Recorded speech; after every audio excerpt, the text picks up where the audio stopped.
Hello students, आपण science टूचा second दुसरं chapter start करतो, ज्याचं नाव आहे useful and harmful microbes. You know about the microbes, that is a organisms which is the smallest in size and which do not we can see without our naked eyes. बरोबर आहे. म्हणजे असे micro organism की जे आपल्याला साध्या डोळ्याने दिसू शकत नाही. We can see with the help of the microscope. बरोबर आहे.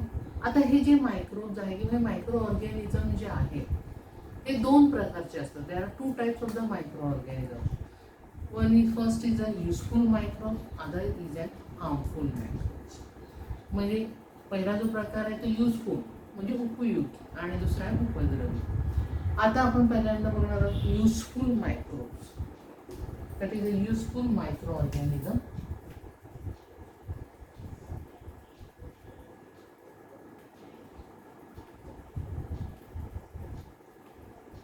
आता युजफुल मायक्रो ऑर्गॅनिझम त्यात पहिला जो मायक्रो ऑर्गॅनिझम आहे त्याचं नाव आहे लॅक्टोबॅसिली.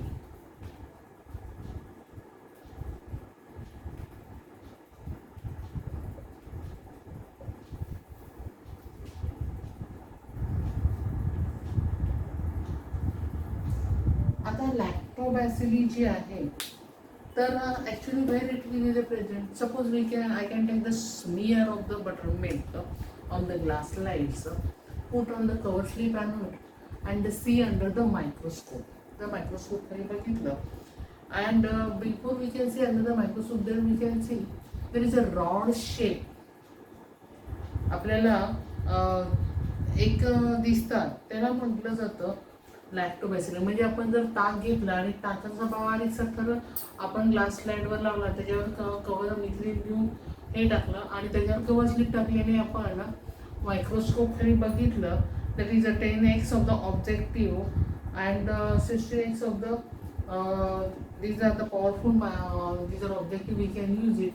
जेव्हा आपण ते बघितलं तर त्याच्यानंतर जो आपल्याला मायक्रो ऑर्गॅनिझम जो दिसतो, बटर मिल्क फक्त घ्यायचं आणि ते ग्लास स्लीवला कव्हर हे फिरवायचं आणि त्याच्यावर जर आपण बघितलं तर आपल्याला असे एक रॉड शेप ऑर्गॅनिझम असे फिरताना दिसतात. आणि ते रॉड शेप ऑर्गॅनिझम जे आहे मायक्रोऑर्गॅनिझम त्याला म्हटलं जातं लॅक्टोबॅसिली. काय म्हटलं जातं? लॅक्टोबॅसिली असं म्हटलं जातं. They are the minute and rectangular in shape. ते तिचे बारीक असतात आणि असे रेक्टँग्युलर शेपमध्ये आपल्याला दिसतात. आता हे जे लॅक्टोबॅसिली आहेत ते अनएरोबिक मायक्रो ऑर्गॅनिझम्स आहेत. आता तुम्ही म्हणाल अनएरोबिक मायक्रो ऑर्गॅनिझम म्हणजे नक्की काय आहे? That is this organism, this micro organism can be produce the energy without using the oxygen. त्याला म्हटलं जातं अनएरोबिक मायक्रो ऑर्गॅनिझम. म्हणजे ते एनर्जी प्रोड्यूस करण्यासाठी ऑक्सिजन यूज करत नाही, म्हणून त्याला म्हटलं जातं anaerobic micro organism. That is called as a lactobacilli. बरोबर आहे. आता हे लॅक्टोबॅसिलीचं वर्क काय, हे लॅक्टोबॅसिली ॲक्च्युली करतात काय, ते युजफुल कसे काय ते आपण बघूया.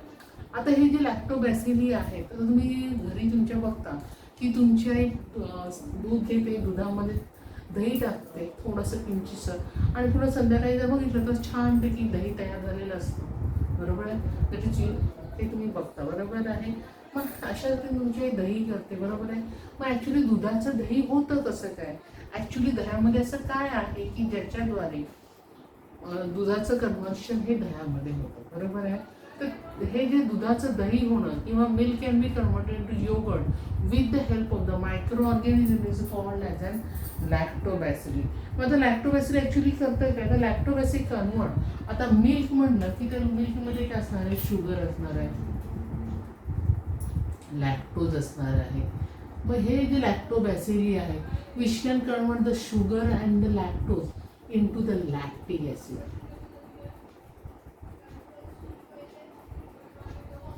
कशामध्ये कन्वर्ट होतं? Lactic acid. And this process is called as an fermentation. ही जी प्रोसेस आहे त्याला म्हटलं तर फर्मेंटेशन वगैरे म्हटलं जातं. And that's why the pH of the milk will be the decreases and this process is called these are causing due to the coagulations of the milk protein. आणि ॲक्च्युली काय होतं की जे मिल्क प्रोटीन आहे ते कोॲग्युलेट होतं. म्हणजे एक जीव सेपरेट केलं जातं दुधातून आणि ते कोणाद्वारे होतं, लॅक्टोबॅसिलस होतं. And that's why the pH of these your milk will be the decreases. So that's why it has a sour taste. बघा तुम्ही दूध बघा आणि दही खाऊन बघा, दहीचं टेस्ट कशी असते, सोवर असते. का? Because the pH of the milk will be the decreases. and it can be converted, the milk can be converted into the yogurt. हे जे दूध आहे, दुधाचं कन्वर्शन कशामध्ये होतं, योगर्टमध्ये होतं. दॅट्स वाय आणि दुधामध्ये कन्वर्ट योगर्टमध्ये होतं, पण योगर्टमध्ये ॲक्च्युली काय असतं, लॅक्टिक ॲसिड असतं. And because of the lactic acid the taste of this milk yogurt is and sour in taste. त्यामुळे त्याची टेस्ट कशी असते, सोवर टेस्ट असते due to the lactic acid. आलं लक्षात तुमच्या? काय होतं की हे जे आहे lactobacillic convert the sugar and lactose into the lactic acids, and this process is called as the fermentations. As a result the pH will be the decreases and the milk can be converted into the yogurts, and it has a sour taste because of the presence of the lactic acids. आलं लक्षात? आता हे तुमच्या लक्षात आलं की lactic ॲसिडमुळे तयार होतं. अशा रीतीने we can convert milk into the yogurt because of this lactobacilli. बरोबर आहे. पण आजकाल तुम्ही बघितलं की बऱ्याच ठिकाणी कसं एक नवीन आलेलं आहे शहरांमध्ये, तुम्ही कधी ऐकलं असेल, that is called as a probiotic yogurt. असा एक खास असा एक शॉप असतो, शॉप म्हणण्यापेक्षा एक असं छोटंसं हे असतं की त्याच्यामध्ये दही विकलं जातं खास, आणि त्याचं नाव असतं प्रोबायोसिस योगर्ट असं म्हटलं जातं, which is a popular food stop in the city. आता ॲक्च्युली प्रोबायोटिक योगर्ट मीन्स काय आहे, तर ते त्याच्यामध्ये काय केलं जातं की त्या योगर्टमध्ये युजफुल मायक्रो ऑर्गॅनिझम काय केले जातात, ॲड केले जातात, as like lactobacilli. and this can be kill the harmful bacteria which is like a clostridium into the alimentary canals, and which can improve our immunity. त्यामुळे आजकाल आपण बघतो की स्पेशल दुकान असतात, डॉक्टर पण कधी की प्रोबायोटिक योगर्ट खा. मग प्रोबायोटिक योगर्ट म्हणजे काय की त्याच्यामध्ये युजफुल बॅक्टेरिया ॲड केले जातात, आणि जेव्हा आपण हे योगर्ट खातो त्यावेळी it can be kill the clostridium like harmful bacteria which is a present into our alimentary canal. म्हणजे आपल्या पोटामध्ये असलेले एलिमेंटरी कॅनलमध्ये असलेले जे क्लोस्ट्रिडियम सारखे जे हार्मफुल बॅक्टेरिया आहेत त्याला ते काय करतं, किल करतात, आणि it can B increase our immunity.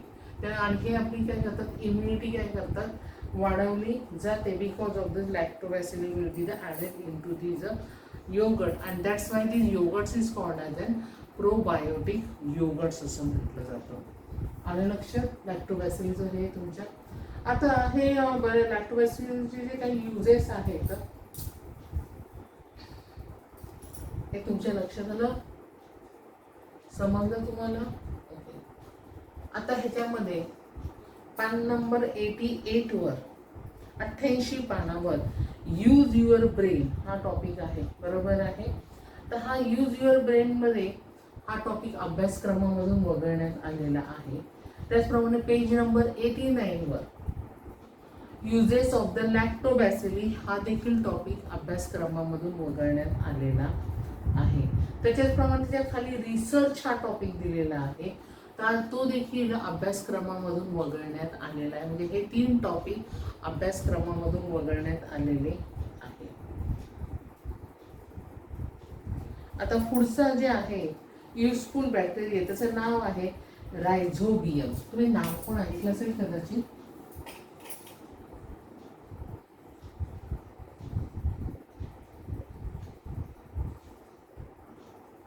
त्याला म्हटलं तर सिम्बायोटिक बॅक्टेरिया.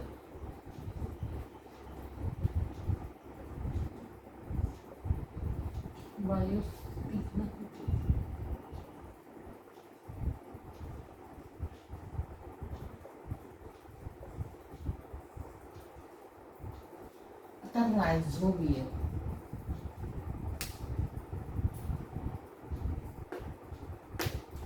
आता एक प्लांटेड घेतलं ॲज लाईक अ फेनुग्रीक, मेथी घ्या किंवा एनी ग्राउंडनट घ्या किंवा एनी बीनचे प्लांट्स घ्या, any beans of the plant you can take it, and you can take the root of these.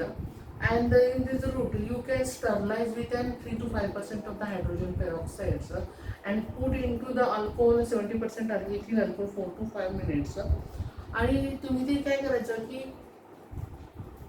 ते जे आहे मेथी जी आहे त्याचं एक रोपटं घेतलं तर त्याच्या मुळे जेव्हा तुम्ही स्वच्छ करता म्हणजे स्टरलाइज केल्यानंतर किंवा अल्कोहोलमध्ये ठेवल्यानंतर तुम्ही कधी ऑब्झर्व केलं असेल की रूटवर एक असे रूट नोड्यूल्स असतात, बरोबर आहे. असे गाठी म्हणायला हरकत नाही त्याला नोड्यूल्स म्हणण्यापेक्षा. तर ते गाठीसारखा जो पार्ट्स असतो त्या गाठीमध्ये जे बॅक्टेरिया असतात ते कोणते असतात तर रायझोबियम्स. अगदी ग्राउंडनट घ्या किंवा आपलं फेनुग्रीक घ्या किंवा any beans you can take it and these have some nodules on their roots and on these nodules it contain the rhizobium bacteria. त्या nodules मध्ये काय असतात rhizobium bacteria असतात. मग आपण काय करायचं की तो पार्ट जर कट करता थिन सेक्शन घ्यायचा, मायक्रोस्कोपमध्ये बघायचा आणि त्याच्यामध्ये बॅक्टेरोइड तुम्हाला तुमच्या पुस्तकामध्ये डायग्राम दाखवलेली आहे बघा. ती डायग्राम्स तुम्ही बघा, त्याच्यामध्ये दाखवलेलं आहे. तर त्याच्यामध्ये रायझोबियम बॅक्टेरोइड तुम्हाला दिसतं, बरोबर आहे. म्हणजेच the root nodules of the leguminous plant having the rhizobium bacteria and these are useful for the plant. That's why I'm saying it is a useful bacteria.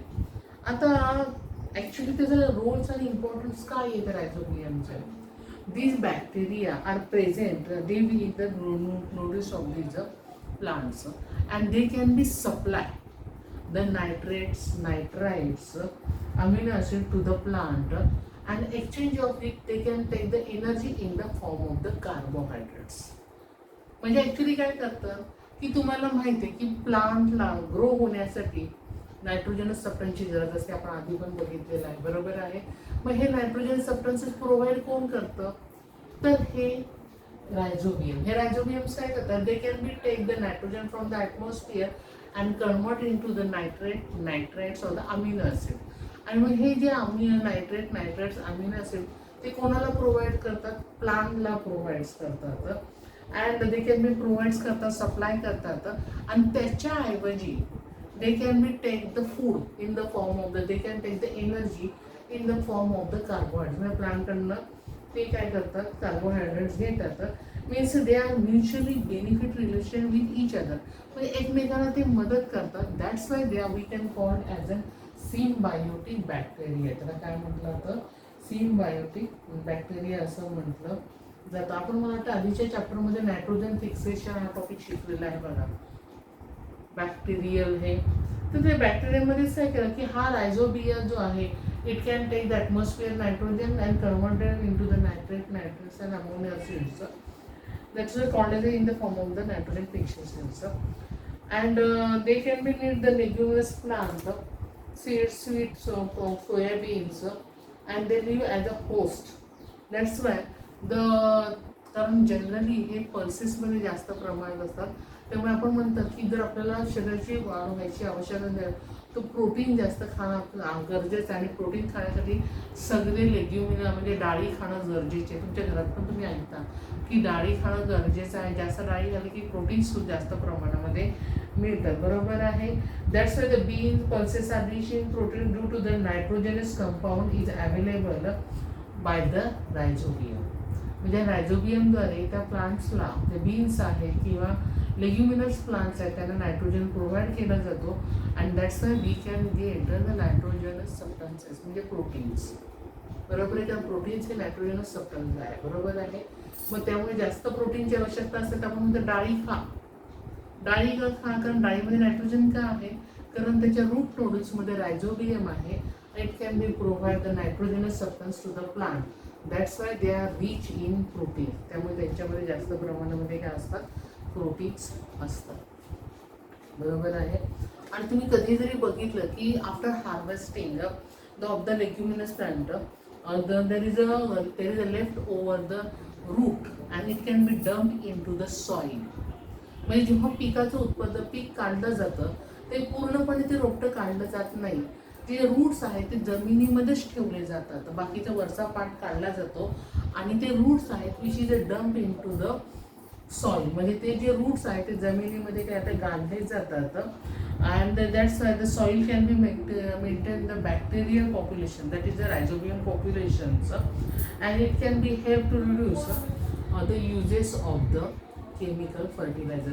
मग ऑलरेडी नायट्रोजनस सबस्टन्सेस जर सॉईलमध्ये असेल तर आपल्याला केमिकल फर्टिलायझर वापरायची गरज आहे का? Not necessary. म्हणजे ते शेतकऱ्यांना जास्त केमिकल फर्टिलायझर्स वापरायची गरज पडत नाही, कारण तेव्हा त्या पिकाचं उत्पादन घेतलं जातं, बीनचं उत्पादन घेतलं जातं. After harvesting the plant the root can be remains into the soil. ते रूट्स आहेत ते जमिनीमध्ये काय करतात, जमिनीमध्येच ठेवले जातात, गाडले जातात. त्यामुळे दे are rich in the bacteria. And that's Y जेव्हा आपण दुसरं पीक घेतो त्याला ॲटोमॅटिकली नायट्रोजनस सबस्टन्स प्रोव्हाइड केला होत होतं, आणि त्यामुळे it can be reduce the expense of the fertilisers and it is a beneficial for the farmers. आलं लक्षात? आता आजकाल जर आपण हिशोब केला nowadays we can use the seed which is a coating with the rhizobials solution or the powder before the soil. म्हणजे आजकाल जे आपल्याला बिया मिळतात शेतकऱ्यांना before sowing these seeds, these seeds can be coated, the seeds can be coated with rhizobium solution. म्हणजे ते seeds आहेत ते रायझोबियम सोल्युशनमध्ये बुडवलेले असतात किंवा त्याच्यावर पावडर कोटिंग केली जाते. That's why this are called as this process is called the rhizobium inoculation असं म्हटलं जातं. And which can be help to supply the nitrogen to the plant and nitrogenous to the cereals and other crop beside that the leguminous. आता leguminous प्लांटला काय करायची गरज नाही, कारण त्याचे ऑलरेडी रूट नोड्यूल्समध्ये असतात. पण जे सिरियल्स आहेत, अदर क्रॉप्स आहेत, त्यांना जर नायट्रोजन आपल्याला जर द्यायचं असेल, त्यांची वाढ चांगली जर व्हायची असेल तर ते काय केलं ते करतात, they can be coated with an rhizobial solution or the powder of the rhizobium. त्यामुळे ॲटोमॅटिकली त्याला नायट्रोजन सबस्टन्सेस मिळले जातात आणि त्या देखील प्लांटची ग्रोथ चांगल्या प्रकारे होते. आलं लक्षात तुमच्या? समजलं? थँक्यू.